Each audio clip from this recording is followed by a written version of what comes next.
como nós falamos na semana passada nós terminamos o novo trimestre, um trimestre, onde nós passamos aqui 3 meses falando sobre a igreja primitiva, a igreja de Jerusalém, a primeira igreja.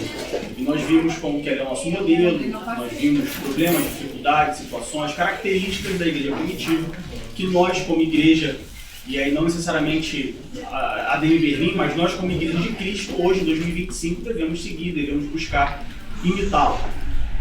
E aí, como foi anunciado na semana passada, entre esse trimestre que nós encerramos e o próximo trimestre, nós achamos por bem, conversando com o pastor, nós achamos por bem de fazer abrir um intervalo, e ao invés de a gente começar um novo trimestre, nossa revista, como a gente faz sempre, nós então passarmos aqui, se não me engano são 8 domingos, ou seja, 2 meses, falando sobre doutrinas básicas da fé cristã. E existem 2 motivos especiais para isso. Primeiro, porque nós temos um candidato a batismo, pelo menos um candidato a batismo, né? E como os irmãos sabem, se não todos, mas alguns, quando nós vamos batizar alguém, quando alguém se propõe a ser batizado, nós temos um discipulado, onde nós justamente falamos sobre doutrinas bases da fé cristã, ou seja, o que um cristão precisa saber. E aí, como nós conversamos, eu e o pastor, nós achamos por bem fazer esse discipulado, dessa vez específico, fazer esse discipulado não só para o candidato ao batismo, ou para os candidatos ao batismo, mas sim estender para toda a igreja. E aí vocês podem falar assim, mas meu irmão, eu já tenho 60 anos de crente, eu já vivo na igreja, já nasci na igreja e estou quase morrendo na igreja. Por que eu preciso aprender sobre as doutrinas básicas do Evangelho? Por que eu preciso saber sobre as doutrinas básicas do cristianismo? Porque a base é a fundação de tudo. Não é porque nós aprendemos alguma coisa há 5, 10, 15, 20 anos atrás que a gente não precisa relembrar. É importante que de vez em quando a gente volte às bases, a gente volte às origens, a gente volte às raízes e a gente reveja algumas coisas. Além disso, temos muitos irmãos entre nós que se batizaram, mas por algum motivo, por alguma razão ou circunstância, não passaram por um discipulado. Então, como igreja, é importante que a gente reveja isso. E são 8 domingos, 2 meses. E como nós sempre falamos, e hoje nós vamos falar sobre isso, o assunto é justamente esse. A palavra de Deus, a própria palavra de Deus acerca de si mesmo nos diz que ela é viva e eficaz. Então não é porque eu li algo há uma semana atrás, há um mês atrás, há um ano atrás, há 10 anos atrás, que eu não preciso mais ler aquilo, que eu não preciso mais meditar aquilo, que eu não preciso mais estudar aquilo. Porque a palavra de Deus é viva e eficaz, porque ela é a palavra de Deus. Ela sempre se renova em nossas vidas, eu tenho certeza que assim como ela falou com você naquele momento, naquela situação, quando você fez o seu discipulado, por exemplo, ela falará de novo de maneira diferente. Porque são outros tempos, porque você mudou, seja como pessoa, seja como cristão, enfim. Então nós achamos por bem estender esse discipulado, vamos assim chamar, ou doutrinas básicas da fé cristã, para toda a igreja. Amém? Bom, como eu disse, são 8 domingos onde nós vamos falar sobre fé, sobre batismo, nós vamos falar sobre a ceia, nós vamos falar sobre Deus, nós vamos falar sobre a Trindade, por exemplo, nós vamos falar sobre diversos assuntos que, mais uma vez, são assuntos bases, são doutrinas básicas da fé cristã. São coisas que todo cristão deveria saber, todo cristão deveria praticar, todo cristão deveria ter pleno conhecimento. Porque são essas 8 doutrinas, vamos assim dizer, não vou chamar de 8 doutrinas, mas são esses 8 assuntos que juntos formam um cristão. E hoje, eu queria começar no Salmo 119. Lendo com os irmãos, Salmo 119, nós vamos ler o versículo 1 e o versículo 105. Mas antes de nós lermos, eu queria fazer uma pergunta para os irmãos. E a pergunta é: por que vocês estão aqui hoje? O que trouxe vocês aqui hoje? Quem pode responder essa pergunta?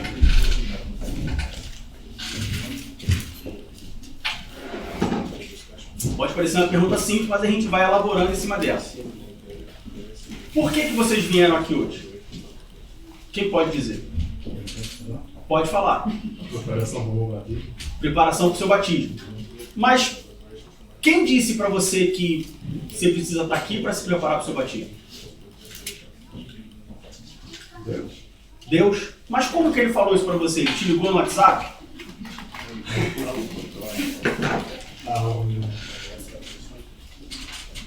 Eu não tinha tempo para estar aqui todos os domingos por causa dos jogos. Sim. Então, quebrou minha perna, que eu vim aqui. Esse é um ponto interessante, veja como que Deus faz as coisas, né? É verdade. É isso. Mas como que você soube a vontade de Deus? Como que você entendeu que era a vontade de Deus que você se batizasse, que você se preparasse e por isso você estivesse aqui? Sempre tive isso em mente, de realizar, mas nunca tinha tempo, nunca tive oportunidade. E quando a gente tem oportunidade, está lá, aquele jogo, sabe, eu estou cansado. Está cansado? Não quero ir para seguinte. Então, mas você sempre teve isso em mente. Mas você nasceu com isso e... Não, você ouviu isso em algum lugar. Ou você leu isso em algum lugar. Certamente. E aonde você leu? No outdoor? Passou assim na Alexanderplatz, estava escrito: vá para a igreja e se batize. Não, de internet. Internet, mais aonde? Instagram. Mais aonde? Mais alguns jogadores? Histórias de jogadores. Mais alguém? A minha irmã. Sua irmã? Histórias de igreja. Entendi. Mais alguém? Por que estão aqui hoje? Não existe resposta errada, pessoal. Assim, o Espírito Santo testifica no nosso espírito que agora nós somos filhos de Deus e nós temos esse desejo de adorar, de ter comunhão. E como você conheceu o Espírito Santo? Ouvindo a palavra. Ouvindo a palavra. Entendi. Mais alguém?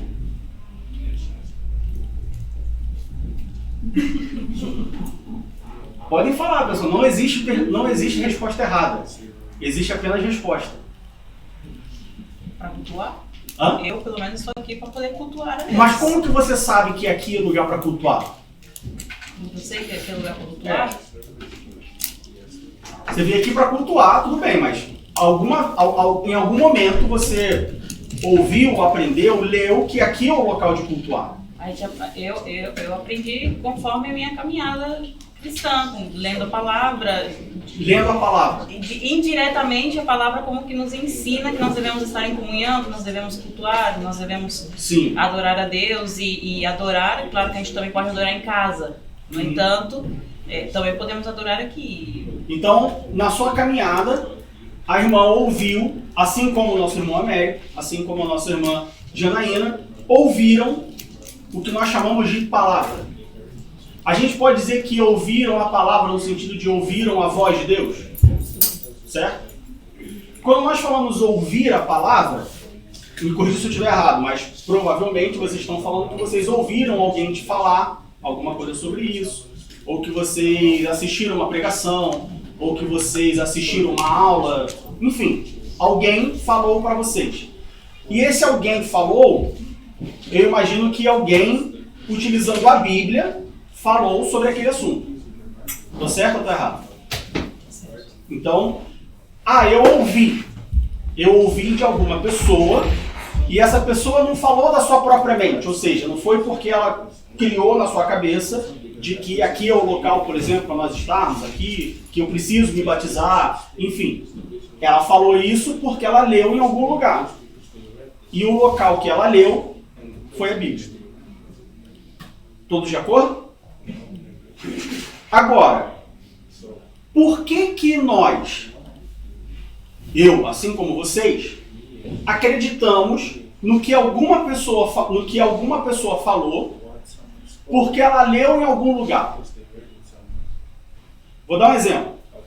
Se eu chegar para vocês e falarem assim, olha, eu queria falar para vocês que essa semana eu aprendi que 1 mais 1 é igual a 3. O que vocês falariam para mim? Tá errado. Porque em algum momento da vida de vocês, vocês aprenderam que 1 mais 1 é igual a 2. E vocês aprenderam isso porque estava escrito em algum lugar que 1 mais 1 é igual a 2. E uma vez que vocês leram que 1 mais 1 é igual a 2, e ficou provado para vocês que 1 mais 1 é igual a 2, porque você tem uma bala, você pega a outra bala e agora você tem 2 balas. então vocês sabem que o que eu estou falando para vocês não é uma verdade. Ou pelo menos está diferente da verdade que vocês já conhecem, certo? Quando a gente fala da palavra de Deus, por que vocês e eu, nós, cremos em algo que alguém falou que leu na Bíblia? Vou consultar. Hã? Eu vou primeiro consultar, eu escuto, mas você vai consultar o quê? Na minha Bíblia, você falou aí. Mas por que você vai consultar a Bíblia? Porque a Bíblia é a verdade. É o que está escrito aqui. Mas por que ela é a verdade? Porque ela fala isso. Ela é a verdade. Se você pegar o livro de um filósofo, por exemplo, ele diz muita coisa. Se você pegar um escrito, por exemplo, de Freud, você vai ver várias coisas escritas ali que para ele é verdade. Mas nenhum livro se compara à verdade da Bíblia. Mas por quê? Porque é a palavra de Deus. Porque a Bíblia é a palavra de Deus. Todos nós estamos aqui porque em algum momento, em alguma situação, nós ouvimos de alguém que leu em algum lugar, ou nós lemos diretamente nesse lugar, e esse lugar é a Bíblia. E por que nós cremos, acreditamos e levantamos? Não sei a hora que você levantou, acordou para vir hoje para cá, mas por que você fez isso? Porque você acredita que a Bíblia é a palavra de Deus. Certo? Uma pergunta.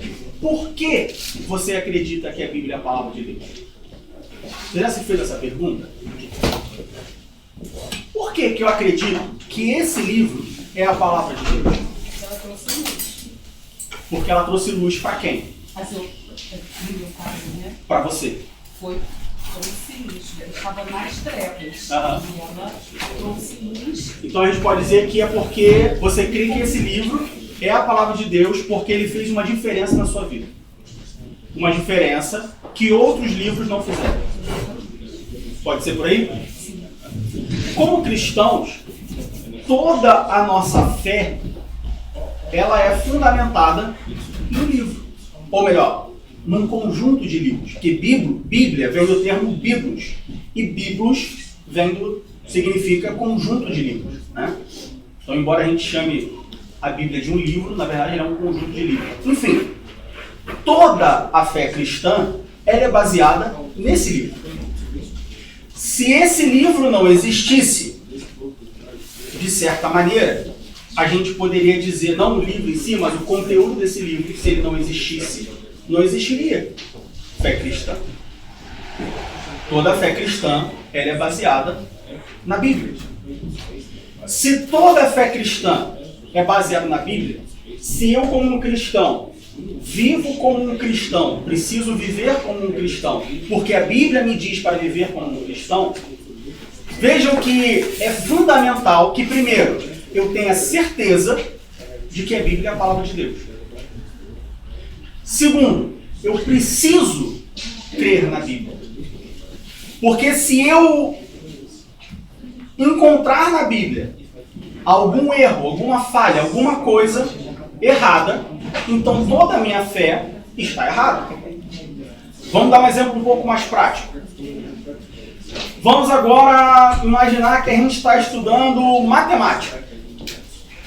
E aí a matemática, se os irmãos se lembram, na escola comecem a aprender as operações básicas. Somar, subtrair, multiplicar e dividir. Toda a matemática começa com essas 4 operações.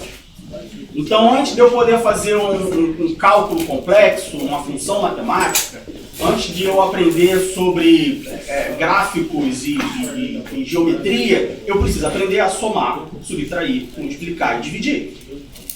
Imagina que você estudou matemática e por algum motivo você aprendeu matemática e você aprendeu que 1 mais 1 é igual a 3.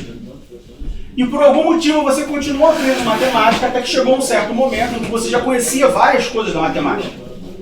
E aí você descobre que 1 mais 1 é igual a 3. 1 mais 1 é igual a 2. Veja que todo o conhecimento que você adquiriu na matemática em cima de que 1 mais 1 é igual a 3, agora não vale de nada. Porque 1 mais 1, a soma, é uma operação fundamental na matemática. Quando nós falamos da vida cristã, a Bíblia é a base da fé cristã. Nós não podemos começar a fé cristã sem compreender a Bíblia. E quando eu falo compreender, não entender todos os mistérios da Bíblia, mas compreender no sentido de que ter a certeza de que a Bíblia é a palavra de Deus.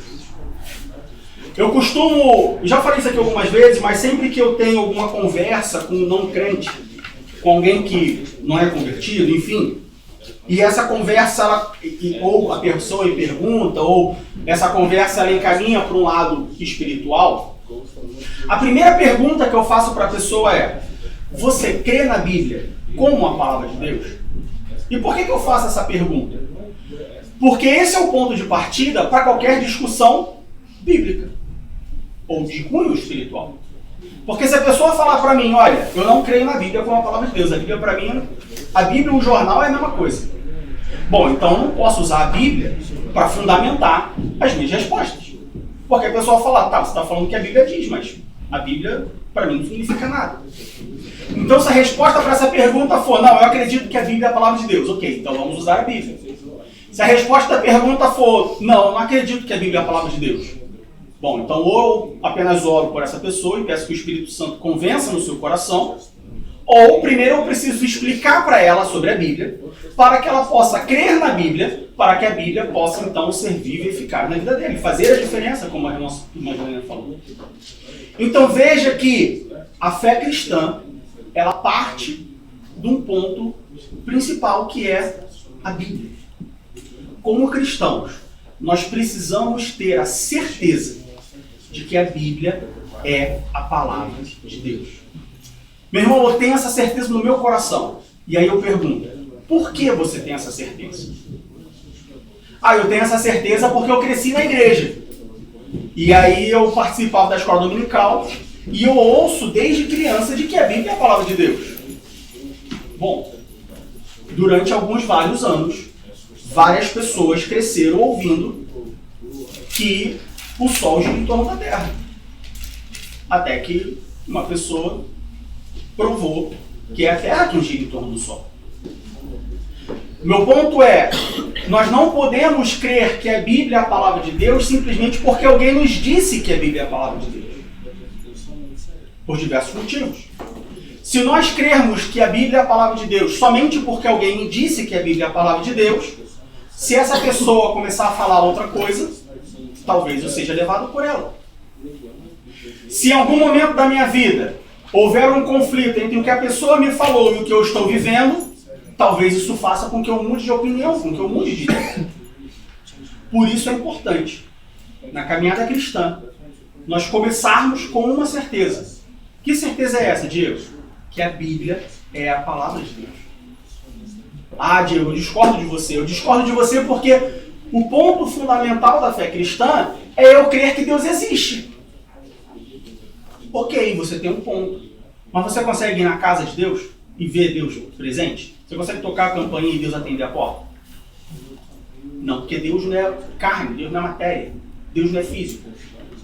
Como que nós cremos que Deus existe? Primeiro, experiências com Ele. Segundo, porque a palavra dele diz que Ele existe. Então veja que uma das opções de eu chegar ao conhecimento de Deus é através da palavra de Deus. Para isso, o ponto de partida é que eu creia que a Bíblia é a palavra de Deus.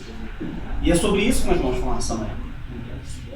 O primeiro ponto principal, base, fundamental da fé cristã é a Bíblia. É a palavra de Deus. Antes de qualquer coisa, eu preciso ter a certeza no meu coração de que esses 66 livros foram inspirados por Deus, contêm a palavra de Deus, são as palavras de Deus. Depois que eu tiver essa certeza no meu coração, aí eu começo a ver os outros pontos. Alguém tem alguma dúvida, alguma pergunta, ou quer fazer algum comentário? Não? Então vamos ler em Salmos capítulo 119, versículos 1 e 105. Salmos é muito fácil de você achar. Basta você pegar assim o meio da Bíblia, mais ou menos, e abrir. Você vai abrir no livro de Salmos. E aí depois você folheia para um lado ou para o outro para achar o capítulo. Salmos 119, verso 1 e verso 105. Todos acharam? Amém. Amém? Amém. Verso 1 diz assim: bem-aventurados os que trilham caminho retos e andam na lei do Senhor. Bem-aventurado é abençoado, benquisto, feliz. Aqueles que trilham caminhos retos e andam na lei do Senhor. Versículo 105.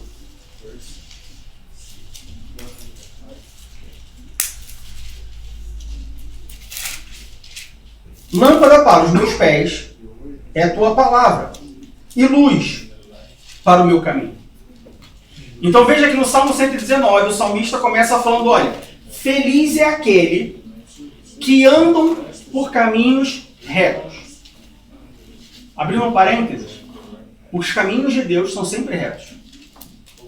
Essa história de que Deus escreve certo por linhas tortas, isso é coisa do mundo, isso não é coisa de Deus.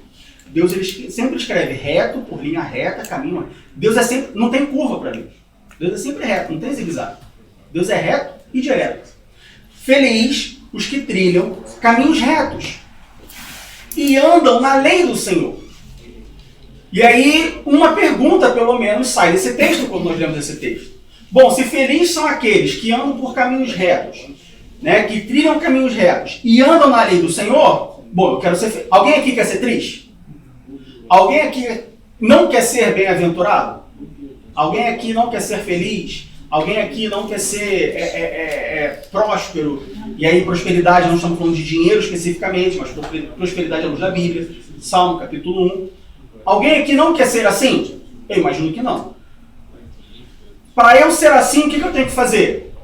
Andar o caminho, trilhar o caminho reto e andar na lei do Senhor. E aí a pergunta que sai desse texto é: como eu faço isso? Como que eu consigo trilhar no caminho reto? E como que eu consigo andar na lei do Senhor? Versículo 105 nos responde essa pergunta. O versículo 105 diz: lâmpada para os meus pés é a tua palavra e luz para o meu caminho. Se eu quero achar o caminho reto, se eu quero achar a lei do Senhor para que eu possa andar nessa lei por esse caminho, eu preciso de alguma coisa que me mostre esse caminho. O versículo 105 do Salmo 119 nos diz que a palavra de Deus é luz para o nosso caminho. É lâmpada para os meus pés. É a palavra de Deus quem vai me mostrar o caminho reto e a lei do Senhor nos quais eu devo andar. A palavra do Senhor é a Bíblia. Nós entendemos, acreditamos, ou os cristãos entendem e acreditam que a Bíblia é a palavra de Deus. E aí eu quero fazer uma pergunta e, por mais constrangedora que ela possa parecer, o meu objetivo não é te constranger, é apenas de coletar informações para direcionar o assunto de hoje. Alguém aqui tem dúvidas de que a Bíblia é a palavra de Deus? Antes de você responder, eu vou explicar. É normal ter dúvidas. O problema não está em ter dúvidas. O problema está em continuar com a dúvida.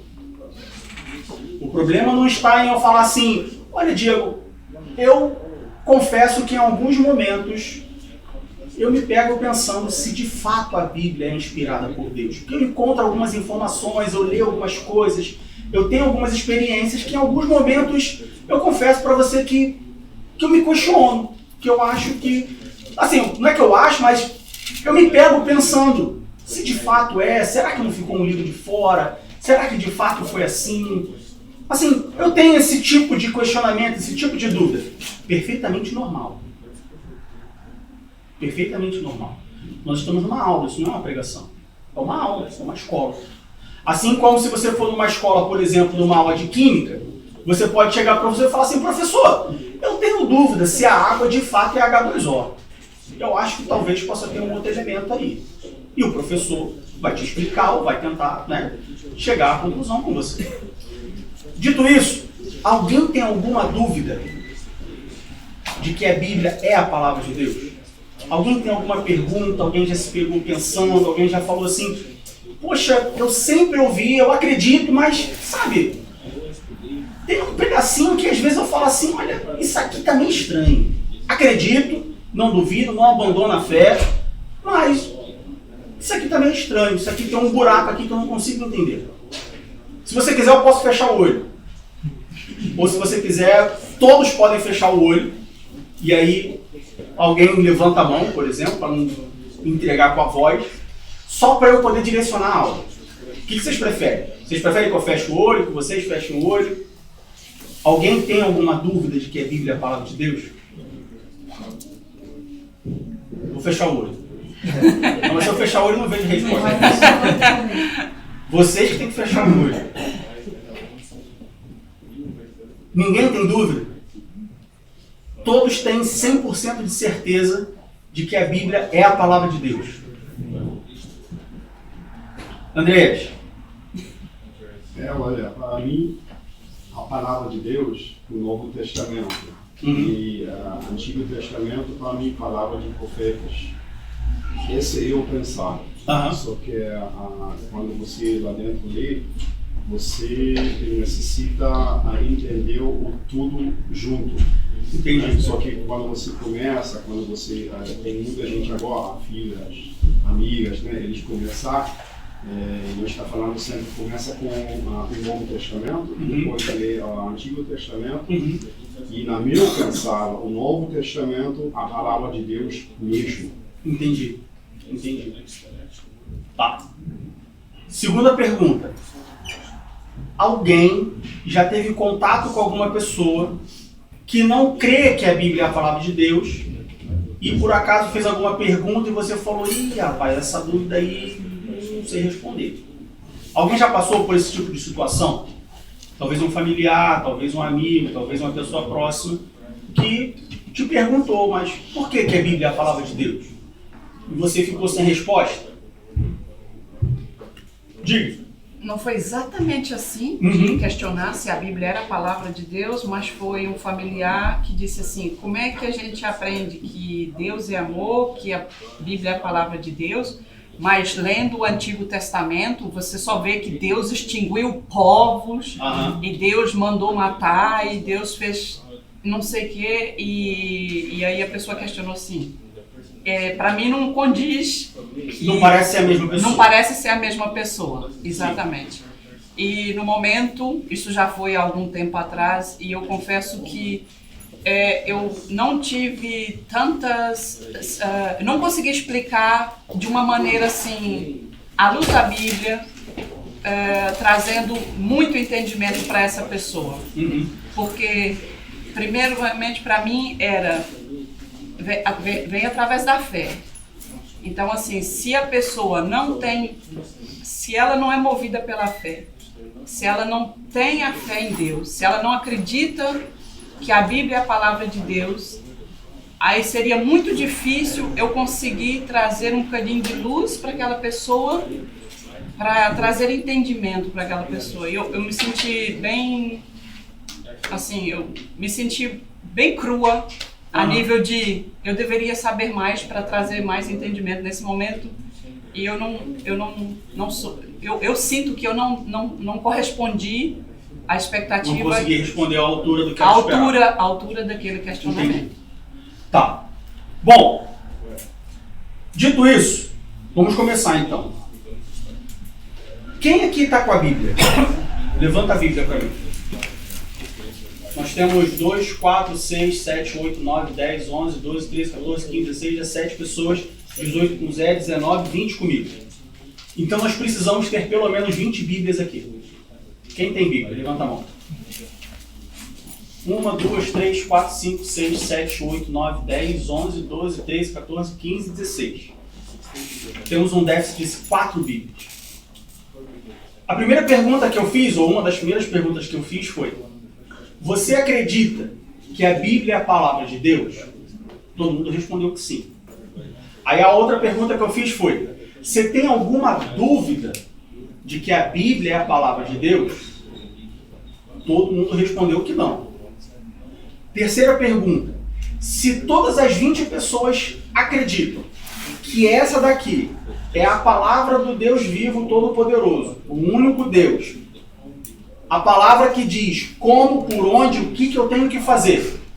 Por que das 20 pessoas só 16 têm Bíblia? Isso é uma pergunta importante.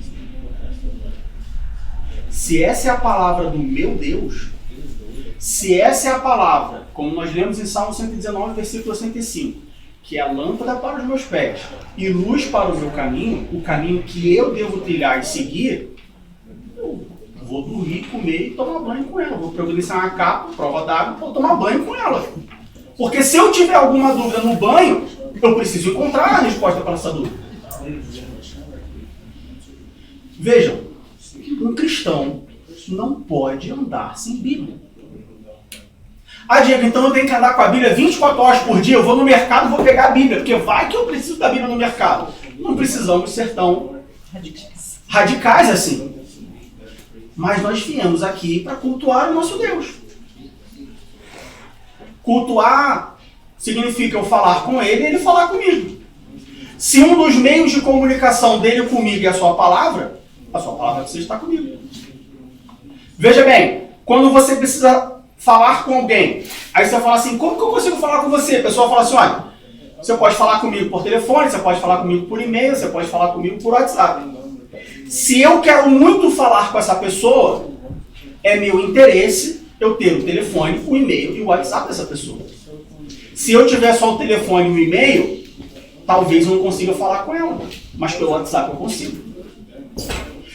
Se eu preciso muito ouvir a voz de Deus, eu preciso ter a Bíblia comigo. Um cristão deve sempre andar com a sua Bíblia. Principalmente quando ele quer ouvir a voz de Deus. No culto. Ah, meu irmão, mas tem um celular. Falou bem, tem um celular. Não tem a Bíblia. Ah, mas o celular tem a Bíblia. Sim. Uma das vantagens da modernidade e um dos defeitos da modernidade. O celular na Bíblia. Claro que existem situações que você pode ter ali num tablet, no seu... Assim, é um acessório. Mas entenda que a Bíblia, ela é a palavra de Deus. Ela precisa estar conosco. Principalmente nos momentos em que nós queremos ouvir a Deus. Precisamos ouvir a Deus. Ah, mas a Bíblia aparece na projeção. Sim, mas essa aqui é minha. Essa é minha. Imagina, por exemplo, você ir numa guerra, e aí eu falo assim, olha, nós vamos agora sair para a guerra. E nós vamos sair para a guerra, e nós vamos lutar, nós vamos guerrear. Todos estão comigo? Sim. Então vamos sair. Tá, mas aonde está minha arma? Não, a arma é o seguinte, ó. Lá no campo de batalha, vai ter um cesto com as armas. Você vai lá, pega uma arma e luta com ela. Como soldados, vocês ficariam confortáveis com essa situação? Veja, várias coisas podem acontecer. Eu posso chegar lá e alguém ter pego 2 armas. E eu ficar sem armas. Eu posso chegar lá e a arma está enferrujada. Eu posso chegar lá e a arma está com defeito. E aí, eu vou ficar no campo de batalha sem arma? Ou a arma está no meio dos inimigos. Hã? Ou a arma está no meio. Ou a arma está no meio dos inimigos. E aí? Como soldado, como que eu vou fazer? Como soldado, é melhor garantir que não, a minha arma está comigo. É interessante que se você for falar com alguém do campo militar, irmão André, seu filho é militar. Eu sei que ele não é infantaria, ele é inteligência. Mas bem possível que se você perguntar a ele, a gente pode talvez convidar o filho do irmão, o Wesley, para vir aqui, para a gente só fazer essa pergunta para ele, todo mundo junto. Um militar, normalmente, ele tem a sua arma pessoal. Que é a arma que ele confia.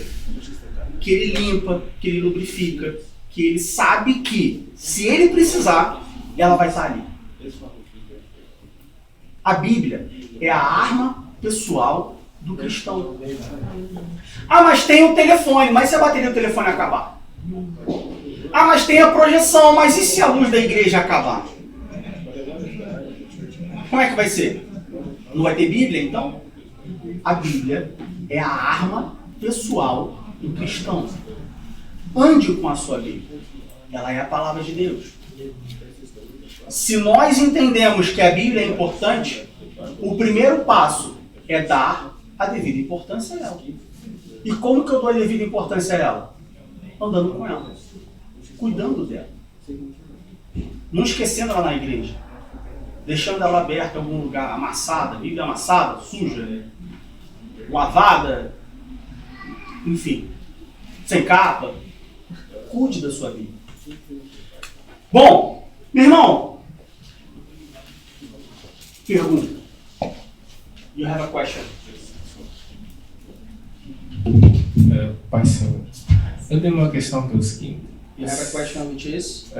Se eu, por exemplo, estou aqui a traduzir. If you, for example, is here translating, eu devo levar a minha Bíblia. Eu percebi todo o contexto, né? Mas é uma questão complicada. Porque normalmente uso o meu telefone porque é mais flexível. Ou estou ali na projeção que já tem. So you are here translating the front and you are worried because you don't bring the Bible with you, right? And you want to know how you should proceed. Yes.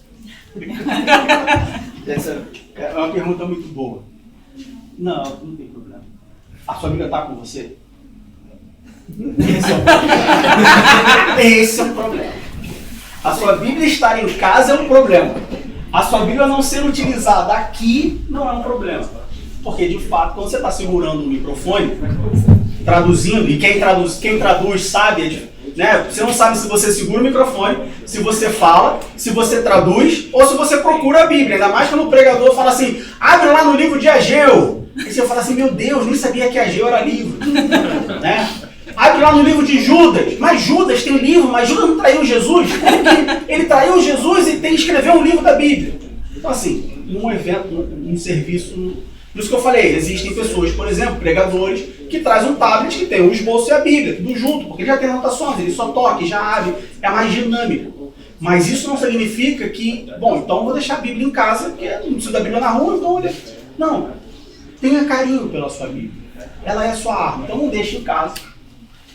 Né? Mas também não precisa, né, interromper o serviço ou causar alguma disrupção no serviço por causa da Bíblia. Bom, nós falamos aqui que a Bíblia, ela é a palavra de Deus. Mas de onde vem a Bíblia?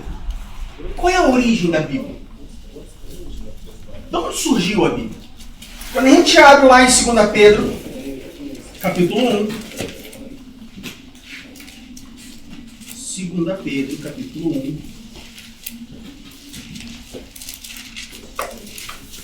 versos 20 e 21. Enquanto os irmãos abrem, só para esclarecer, eu falei que seriam 8 domingos, mas pode ser que sejam 16, tá bom? E assim, mas meu irmão, por que agora você falou que era 8, agora são 16? Na semana passada a gente aprendeu que existem regras, que regras têm que ser obedecidas. Sim, mas são coisas fundamentais, a gente não pode correr com o assunto. Como eu aprendi, existem assuntos que nós precisamos gastar o tempo, investir tempo em estudar aquele assunto. Então pode ser que a gente não consiga terminar o assunto todo hoje, a gente começa na semana que vem. 2 Pedro, capítulo 1, versos 20 e 21 dizem assim: o qual, na verdade, em outro tempo foi conhecido, ainda antes da fundação do mundo, mas manifestado nesses últimos tempos por amor de vós. De quem Pedro está falando aqui? Quem sabe dizer? 2 Pedro ou 1 Pedro? 2 Pedro, perdão. 2 Pedro, capítulo 1, verso 20. 2 Pedro, capítulo 1, versos 20 e 21. Sabendo primeiramente isto. Veja, primeira coisa que você tem que saber é isso. Diego, nasci agora, cheguei agora no mundo e eu quero fazer parte nesse negócio de igreja e de cristão. Primeiramente, você precisa saber disso. Nenhuma profecia da Escritura é de particular interpretação. Porque a profecia nunca foi produzida por vontade de homem algum, mas os homens santos de Deus falaram inspirados pelo Espírito Santo. Ah, Diego, entendi. Então quer dizer que nenhuma profecia, né, é produzida por vontade de homem. Quer dizer que nenhuma profecia, então, ela é de particular interpretação. Ou seja, eu acho aquilo ali. Toda profecia, então, ela vem de Deus. O que faz sentido, né? Porque Deus conhece o futuro. Então, toda profecia só pode ter vindo de Deus. É isso? É isso ou não? Então, mas toda profecia só é de Deus, porque Deus é a única pessoa que conhece o futuro? Só Deus conhece o futuro. Mas toda profecia é só sobre o futuro? Não. Profecia é escritura. O que é uma profecia? Profecia é a palavra de Deus. O que é um profeta? Profeta é aquele levantado por Deus para falar em nome de Deus. Então veja que profecia não é sobre o futuro. Profecia pode ser sobre o passado. Por causa de costumes, de certa forma, antibíblicos, muitos hoje são levados a crer que profecia é somente falar do futuro, uma predição do futuro. Ou uma revelação do futuro. Mas não. A profecia é uma palavra de Deus, onde alguém falou por Deus. Ou o próprio Deus falou por ele mesmo. Veja que quando nós entendemos o que é uma profecia, fica muito mais, vamos dizer assim, pesado eu falar que eu sou um profeta. Conseguem perceber? Vamos lá. O que é uma profecia? É apenas uma predição do futuro? Não. A profecia é a palavra de Deus transmitida através de alguém. Ou seja, se eu sou um profeta e estou falando uma profecia, é porque Deus falou para mim e eu estou falando para alguém. Veja que se autodenominar profeta ou chamar alguma pessoa de profeta, fica uma coisa mais grave. Cuidado com os profetas. Tanto que a Bíblia diz sobre o profeta falso. Cuidado. Então, 2 Pedro capítulo 1, versículos 20 e 21 diz: sabendo primeiramente isso, que nenhuma profecia da Escritura, ou seja, nenhuma palavra da Escritura, nenhum conteúdo da Escritura. Que Escritura é essa? A Bíblia. Está com E maiúsculo. Nenhum conteúdo dessa Escritura é de particular interpretação. O que isso significa? Nada do que está escrito na Escritura está escrito porque o autor quis escrever. Particular interpretação é quando, por exemplo, um jogo de futebol. Assistimos um jogo de futebol. Aí o irmão André vai falar assim: não, porque o Flamengo joga melhor, é por isso que derrotou o Botafogo. Aí eu vou falar assim: não, o Flamengo derrotou o Botafogo porque foi falta de um jogador que o juiz não deu. A minha interpretação é de que foi falta. A interpretação dele é de que o time jogou melhor. Particular interpretação. A profecia bíblica, as palavras de Deus escritas nesse livro, nenhuma delas é de particular interpretação. Ou seja, não é porque alguém entendeu alguma coisa e por isso escreveu. Versículo 21. Por que não é de particular interpretação? Versículo 21 responde: porque a profecia, porque o texto sagrado, porque as palavras de Deus não foi produzida por vontade de homem. Ou seja, ninguém escreveu alguma coisa da Bíblia porque quis escrever. Como assim, Diego? Alguém pegaram a mão do escritor, então ele escreveu? Não. Mas homens santos de Deus falaram inspirados pelo Espírito Santo. Diego, mas a gente está falando de escritura, aqui falou de falou. Falar e escrever são coisas diferentes.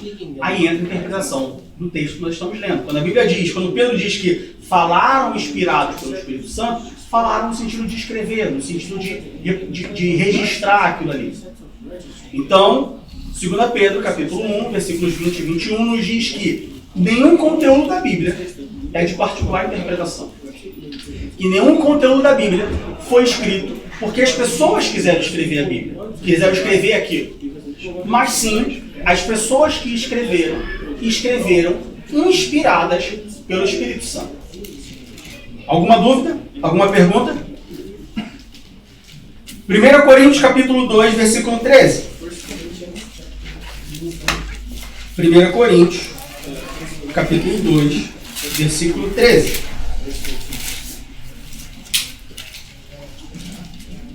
Lá em 1 Coríntios capítulo 2, versículo 13, nós vamos encontrar o apóstolo Paulo falando assim: as quais também falamos, não com palavras de sabedoria humana.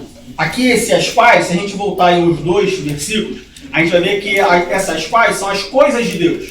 Paulo está falando, olha, as coisas de Deus, nós não falamos com palavras de sabedoria humana, mas nós falamos com as que o Espírito Santo ensina, comparando as coisas espirituais com as espirituais. Ora, o homem natural não compreende as coisas do Espírito de Deus, porque lhe parecem loucura, e não pode entendê-las, porque elas se discernem espiritualmente.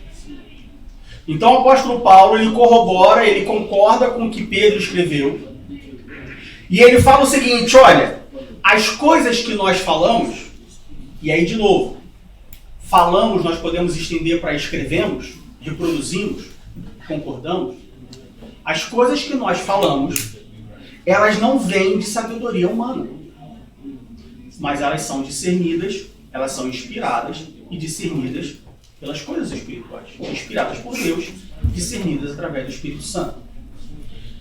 Apocalipse, capítulo 1, versículo 1. Apocalipse, capítulo 1, versículo 1.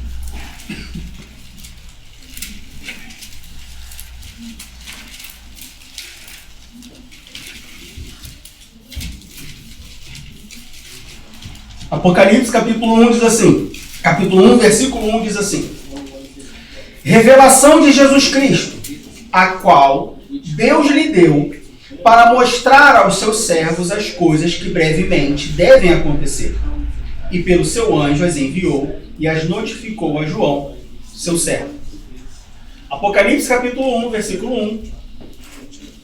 O apóstolo João, ele escreve falando, olha, as palavras desse livro são a revelação de Jesus Cristo, dada por Deus, para mostrar aos seus servos as coisas que brevemente deveriam acontecer.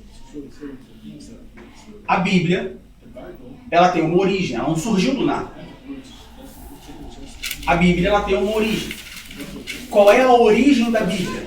Origem divina. A Bíblia, o texto sagrado, os 66 livros que compõem a Bíblia, eles têm origem divina. Mas quem diz isso?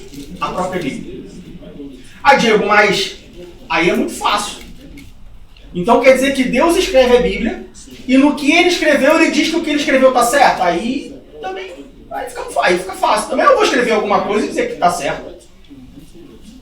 A Bíblia é a palavra de Deus. Ela tem origem divina. Mas como que eu consigo dizer, como que eu consigo provar de que a Bíblia é a palavra de Deus? Pela própria Bíblia. Mas Diego, mas aí é muito fácil. Por quê? Se a própria Bíblia vai provar que ela é a Bíblia, aí é escrever sobre si mesmo. Sim, mas a gente acabou de ler que a Bíblia ela foi inspirada por Deus aos homens. Então, na verdade, não é uma pessoa escrevendo de fato, mas uma pessoa inspirando várias pessoas a escreverem sobre o mesmo assunto. Diego, tenho dúvida se isso realmente funciona. Pois bem, a gente pode fazer um exercício muito simples aqui. Eu vou contar uma história para vocês, ao mesmo tempo. Na verdade, vamos fazer melhor, para ficar fiel. A gente vai marcar 5 minutos. Eu vou marcar 5 minutos com vocês. A gente não vai fazer esse exercício, obviamente, porque eu não tenho tempo, mas um exercício seria esse. Eu marco uma sessão de 5 minutos com cada um de vocês. Nesses 5 minutos, eu conto a mesma história para cada um de vocês. Depois desses 5 minutos, cada um escreve sobre a história que eu contei. Depois que todos escreverem, a gente pega todos esses escritos e a gente confronta as histórias. Eu tenho certeza absoluta que vão haver contradições.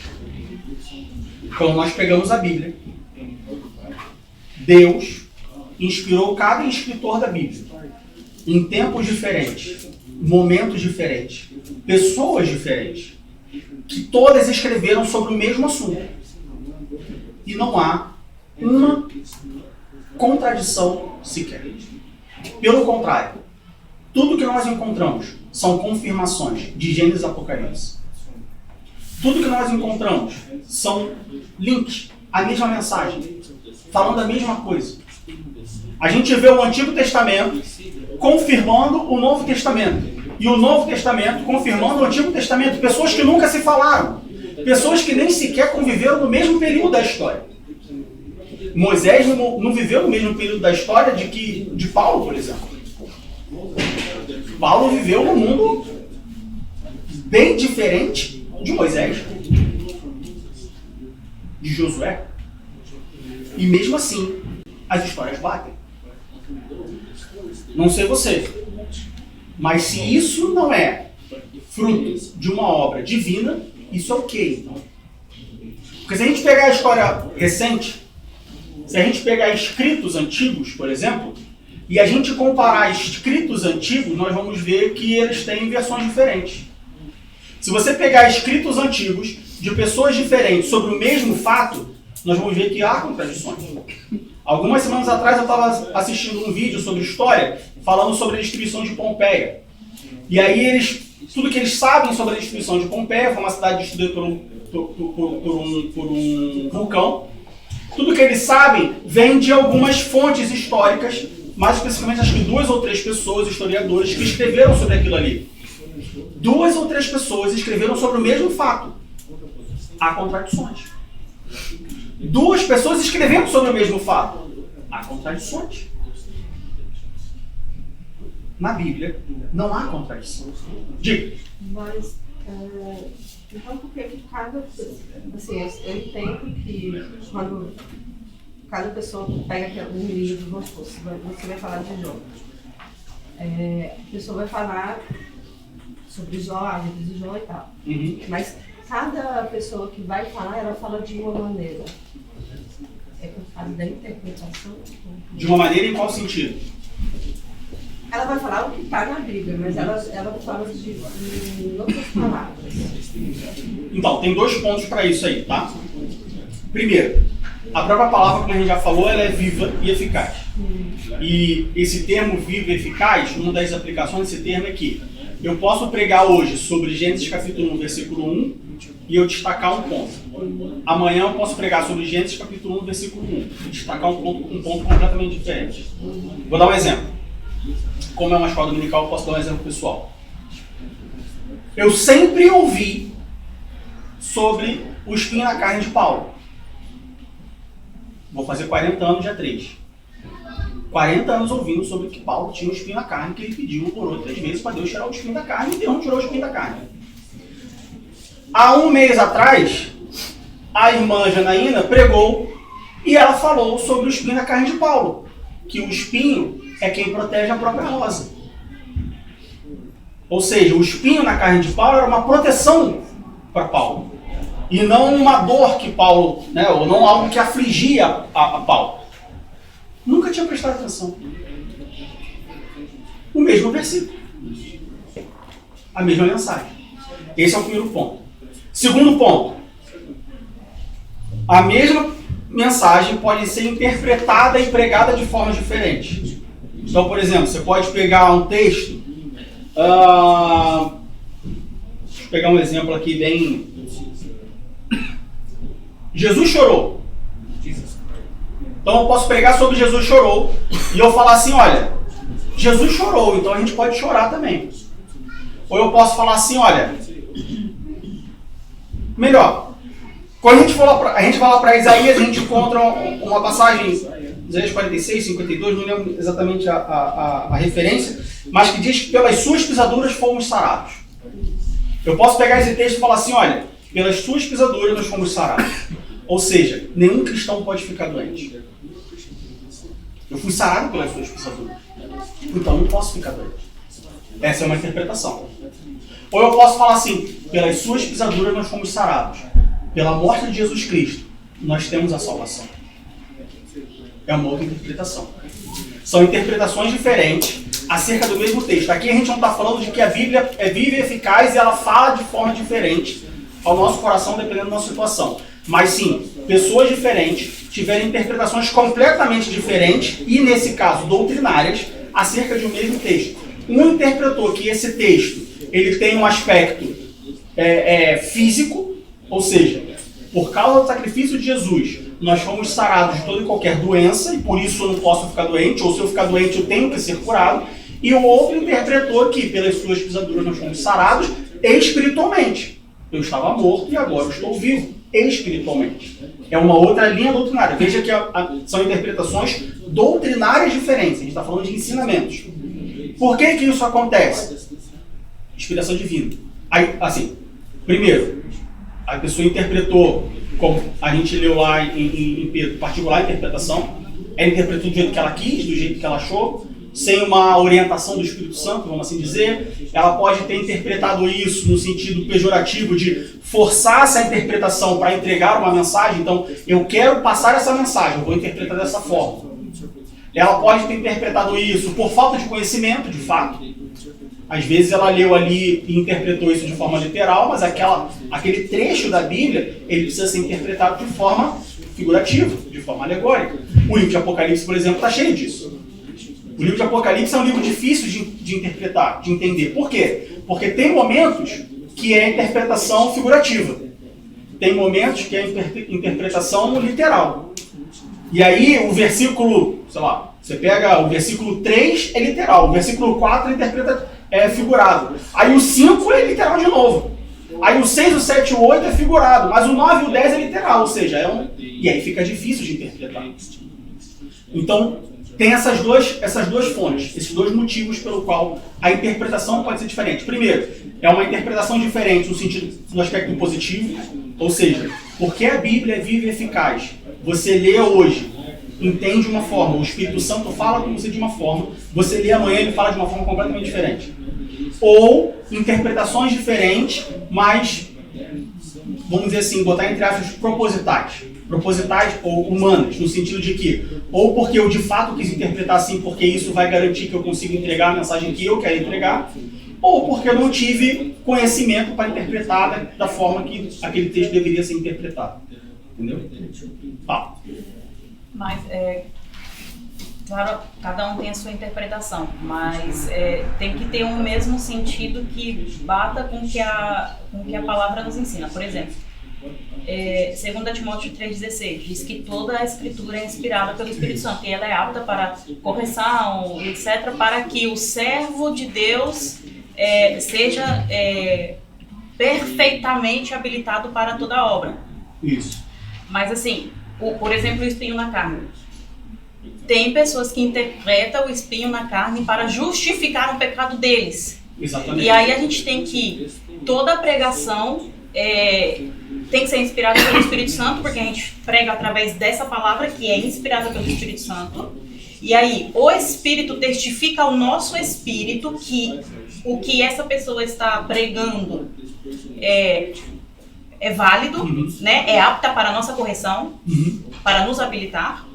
No entanto, eu já escutei que o espinho na carne de Paulo, por exemplo, e isso chega a ser muito polêmico, mas isso é para justificar a igreja inclusiva. O espinho da carne de Paulo era a homossexualidade. Agora virou...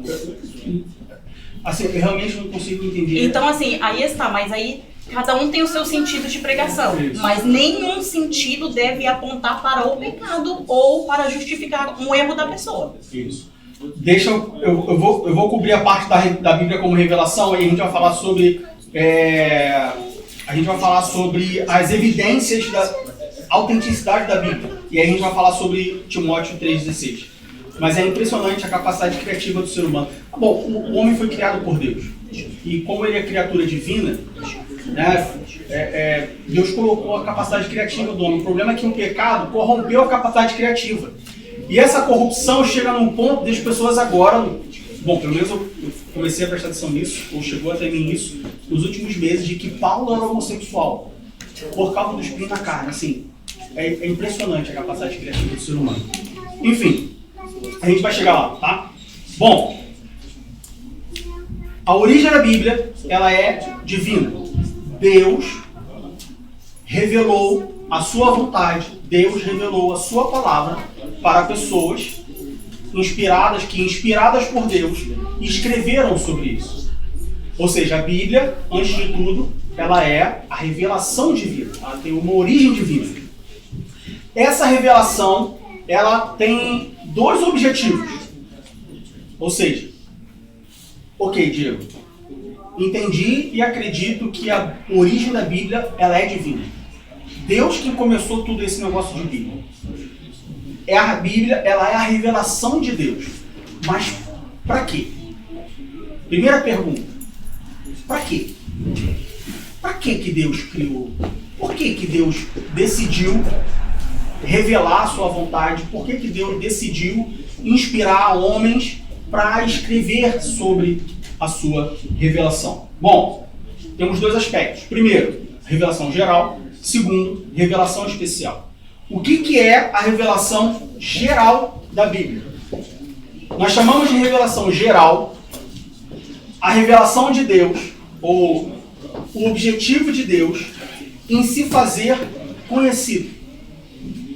Através da Bíblia, Deus, ele se faz conhecido para as pessoas. Isso nos mostra a bondade de Deus. Veja, o Deus Todo-Poderoso, Criador dos céus e da terra, partiu dele ser conhecido pela sua criação. Olha que isso é um ponto muito interessante na fé cristã. Normalmente, na história da humanidade, em outras religiões, nós não vemos um Criador querendo ser conhecido pela sua criatura. Nós vemos a criatura querendo conhecer o Criador, mas não o Criador querendo conhecer a criatura. Quando a gente vai, por exemplo, para a mitologia grega, nós vemos os gregos escrevendo sobre os deuses que eles adoram, mas não os deuses que eles adoram escrevendo para os gregos. Isso nos mostra de que Deus quer ser conhecido. Agora eu te pergunto, por que Deus quer ser conhecido por nós? Ou quer se fazer conhecido por nós? Ou, nesse caso, quis se fazer conhecido por nós? Por quê? Foi a intenção desde que ele criou o ser humano. Mas por quê? Para ter comunhão com ele. Para ter comunhão com ele. O simples fato do Deus Todo-Poderoso, Criador dos céus e da terra, ter, vamos dizer assim, trazendo para o entendimento humano, gastar o seu tempo, ou investir tempo em se revelar para que a sua criatura pudesse conhecer a ele, nos diz que ele quer ter um relacionamento conosco. Se existe uma pessoa que você quer ter um relacionamento com, a primeira coisa que você precisa é conhecer, se fazer conhecido. Eu não quero ter um relacionamento com o irmão Andrés. Eu não preciso conhecer ele. Eu não quero ter um relacionamento com ele. Eu gosto muito dele. Eu quero ter um relacionamento com ele. Bom, primeiro eu preciso conhecer ele. Porque senão eu chamo ele para jantar na minha casa, faço um camarão. Mas ele é alérgico a camarão. E aí desandou o jantar. Então eu preciso conhecer a ele para eu poder ter um relacionamento com ele. Deus colocou no seu coração, não que Deus tenha um coração, porque Deus não é um homem, tá? Isso é uma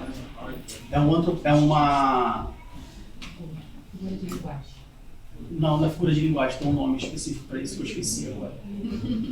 Não é alegoria. É quando nós atribuímos características humanas ao no caso, alguém que não tem, não é humano. Enfim, Deus colocou no seu coração o desejo de se revelar aos homens. E por isso, ele inspirou homens para escrever acerca de si próprio. Isso nos mostra que Deus quer ter um relacionamento conosco.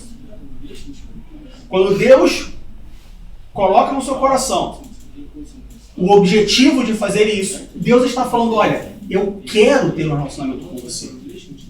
E para eu poder ter um relacionamento com você, você precisa me conhecer. Eu já te conheço. Deus nos conhece. Foi Ele que nos criou. Deus nos conhece da cabeça aos pés. Mas nós não conhecemos a Deus. Por isso Deus falou, olha, para a gente ter um relacionamento, você precisa me conhecer. Para você me conhecer, aqui está a minha revelação. Essa é a revelação geral da Bíblia. Achou aí? Antropomorfismo. É quando nós atribuímos formas humanas a Deus. Então, gente, Deus não tem coração, Deus não tem olho, Deus não tem cabelo de fogo, Deus não tem barba branca, tá bom? Deus é Deus. Só que a gente atribui, a própria palavra de Deus atribui formas, né, características humanas em Deus para criar esse relacionamento. Né? Essa é a revelação geral de Deus.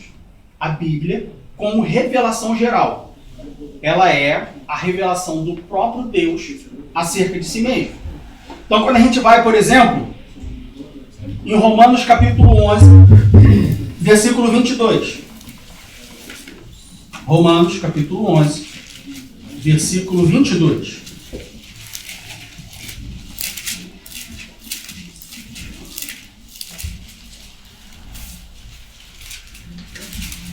Deus, então, ele colocou no seu coração o intuito de se revelar à humanidade. E como que Deus se revela para a humanidade? Como que Deus se apresenta? Como que eu posso conhecer a Deus através da sua revelação? 3 formas a gente pode conhecer a Deus.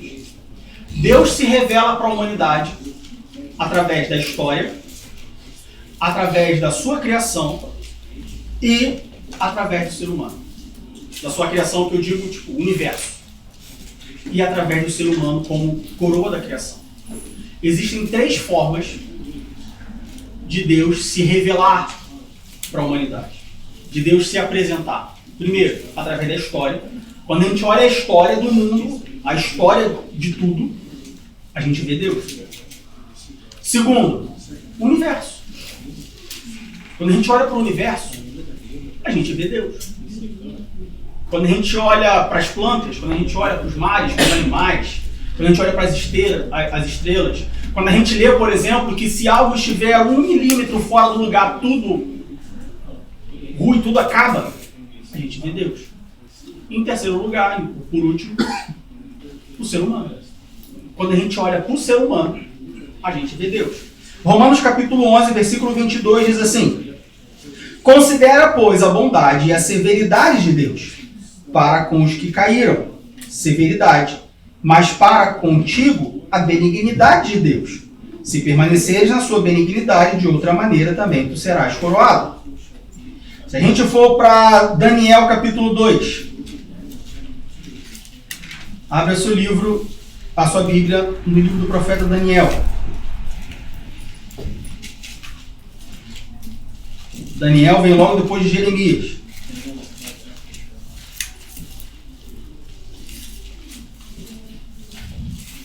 Daniel vem logo depois de Jeremias, pessoal? Não.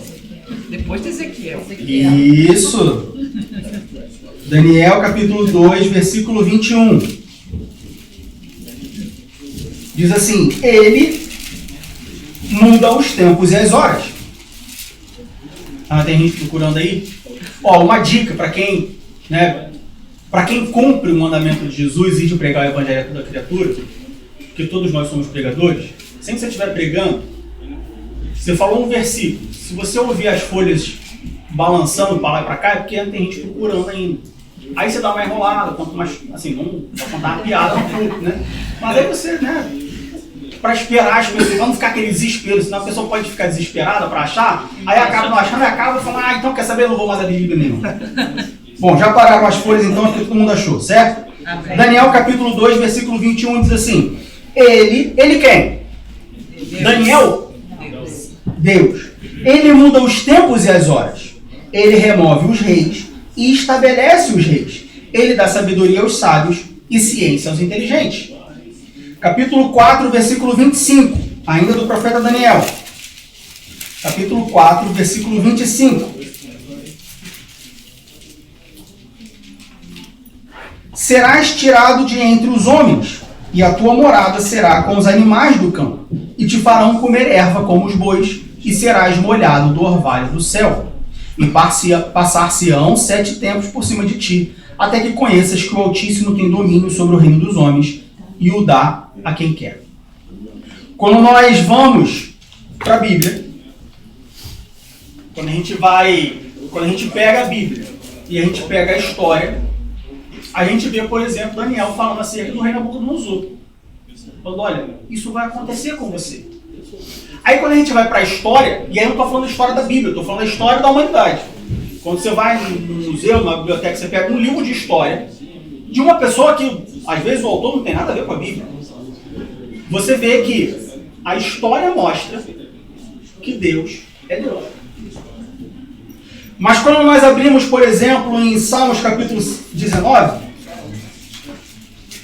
abre lá no livro de Salmos capítulo 19.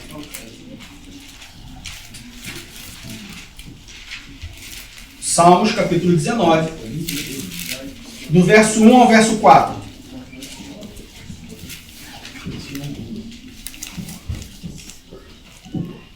O quê? Na minha Bíblia de Daniel 4, 25, que você lê, na Bíblia alemã, na Daniel 4, 22. Tá 22? Isso é horrível para quando... Sim, é difícil, E não é que a Bíblia está errada, tá, pessoal? É porque são traduções diferentes da Bíblia. E aí você não pode traduzir a mesma coisa. Por isso que é importante nós termos diversas Bíblias, conhecermos os livros originais e comparar os textos para a gente poder ter o entendimento completo. Salmos 19, versículo 1 ao versículo 4. Se conselho fosse bom, não se dava, se vendia. Mas eu posso dar um conselho para os irmãos. Se os irmãos quiserem comprar o meu conselho também, eu posso passar a salva aqui, eu posso passar uma caixinha recolhendo dinheiro. Hoje não dá para fazer isso, porque está frio. Mas quando chegar a primavera, se você não for extremamente alérgico, se você for, você toma um remedinho antes de fazer isso. Tira um tempo, vai para o Tiergarten, no meio do Tiergarten, estende o seu tapete, deita a sua cabeça, olha ao seu redor e medita no Salmo 19, verso 1 ao verso 4. Eu tenho certeza que Deus vai falar ao seu coração. Faça isso. Pega um dia ensolarado, um dia agradável de primavera. Por que primavera? Porque na primavera a gente vê, de fato, não de fato, mas assim, a gente consegue ter uma percepção maior e melhor sobre a criação de Deus. Então, quando chegar a primavera, lá para abril, início de maio, pega um dia, que o tempo esteja agradável, vai para o Tiergarten, lá no meio, no gramado, estenda o tapete, deita lá e medita no Salmo 19. Salmo 19, versículo 1 ao versículo 4 diz assim: os céus manifestam a glória de Deus, e o firmamento anuncia a obra das suas mãos. Um dia faz declaração a outro dia, e uma noite mostra sabedoria a outra noite. Sem linguagem, sem fala, ouvem-se as suas vozes. Você consegue ouvir a voz de Deus na criação? Veja bem, os animais não falam, mas nós ouvimos a sua voz. As plantas não falam. Planta tem boca? Mas por que quando você está no meio do campo, que bate um vento, as árvores falam? Paulo diz que não tem um som que não tenha um significado. Agora mesmo estamos em Coríntios. Sim. Versículo 4.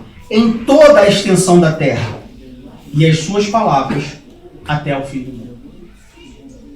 O universo é a revelação de Deus para nós. Diego, eu quero conhecer a Deus, mas eu não quero que ninguém me diga sobre Deus, eu quero descobrir Deus sozinho. Olha para o universo. Olha para o céu. olha para as árvores, olha para os animais, olha para a criação de Deus. Mas não olha com um olhar físico. Lembre-se que nós lemos que as coisas espirituais se discernem espiritualmente. Você quer conhecer a Deus? Faz isso que eu estou te falando. Um dia de primavera, separa um momento, vai para o Tiergarten, coloca seu tapete, faz uma oração, medita no Salmo 19. Você vai conhecer a Deus. O universo é a revelação geral de Deus para os homens. É Deus falando, olha, eu existo, eu sou Deus. Gênesis capítulo 1, versículos 26 e 27. Gênesis capítulo 1, versículos 26 e 27.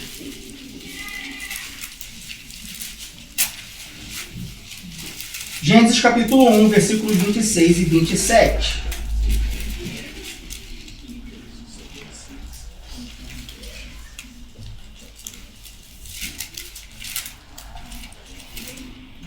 Diz assim: E disse Deus, façamos o homem à nossa imagem, conforme a nossa semelhança, e dominem sobre os peixes do mar, e sobre as aves dos céus, e sobre o gado, e sobre toda a terra, e sobre todo réptil que se move sobre a terra.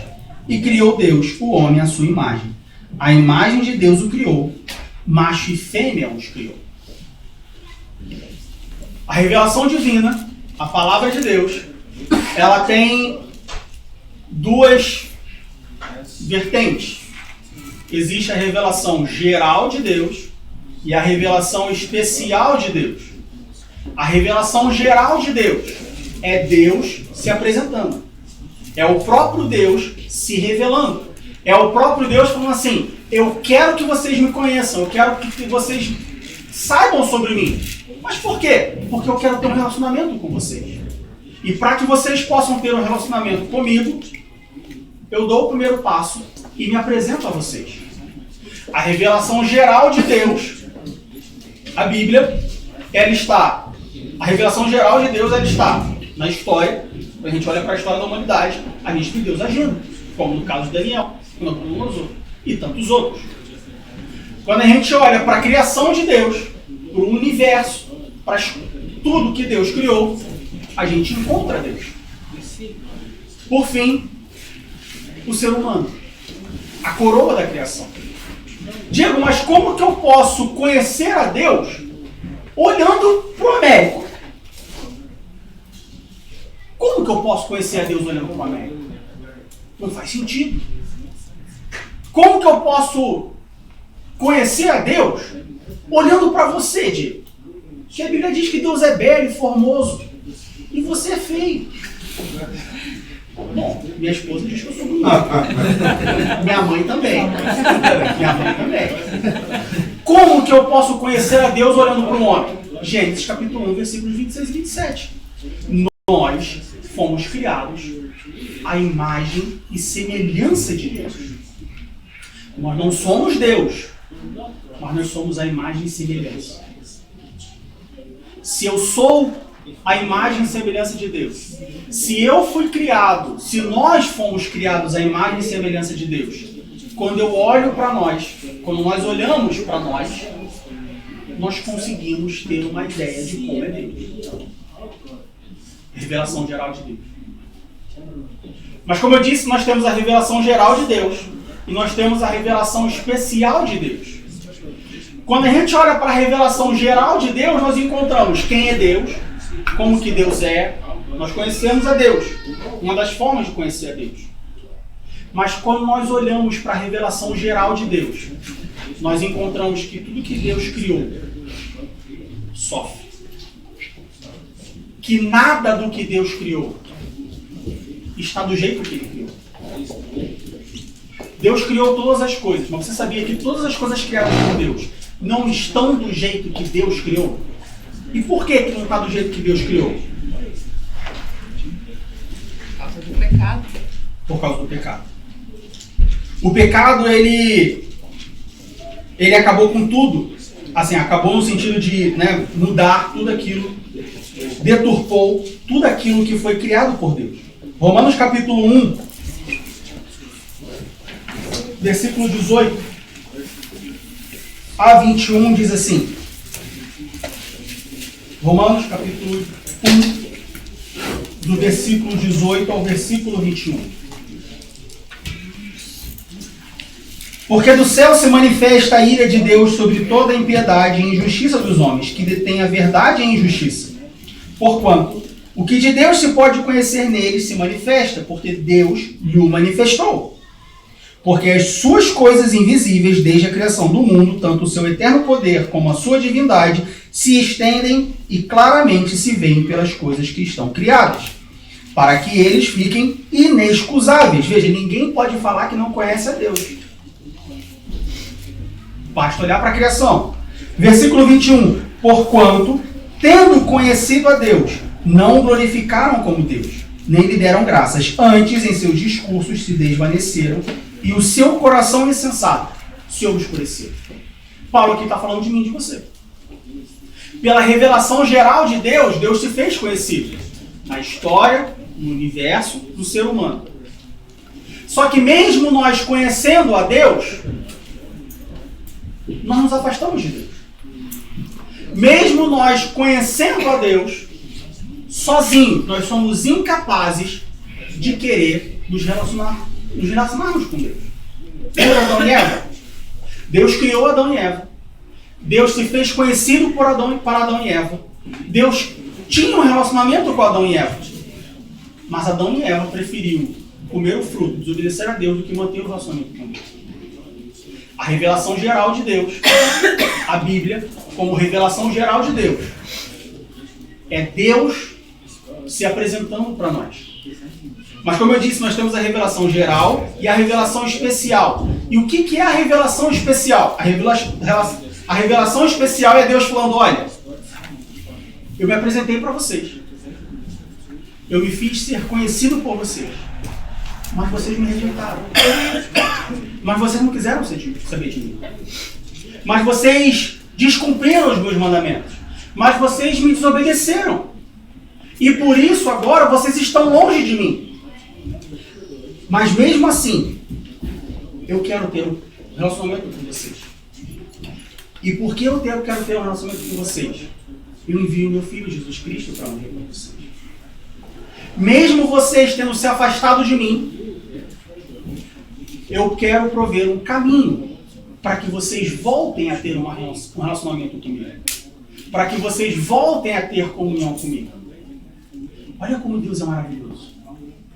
Olha como Deus é amoroso. Olha como Deus é bom. Nós nos afastamos dele. E pela segunda vez, ele revela a sua vontade. Ele revela o seu caráter. Ele revela a sua palavra. Para que mais uma vez nós possamos voltar a ter comunhão com ele. Essa é a revelação especial de Deus. Então a Bíblia, ela tem origem em Deus. E ela foi escrita, primeiro, para que as pessoas conheçam a Deus. E segundo, para que as pessoas voltem a ter comunhão com Deus. Revelação geral e a revelação especial de Deus. Abra sua Bíblia em João capítulo 20, versículo 31. João capítulo 20, versículo 31. Diz assim: